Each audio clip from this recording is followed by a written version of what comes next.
'di ba? 'Di ba ang tatagal ka lang naman ng 1 hour or 2 hours maximum, pero dapat ang rorotahan mo dun is 4 na outlet o kaya 3 kung mas maganda, kung 5 kung kaya, kung malilit lang talaga.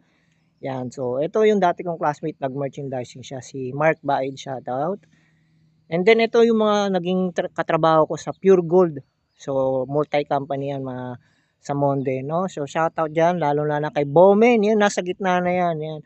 Kaya mga katropa yan. Yan, oh. 'Di ba merchandising tapos pagkatapos naging tactical ka. Ayan, Bowman, yan, Bowman. So ito yung dati akong nag-multi-company, yan.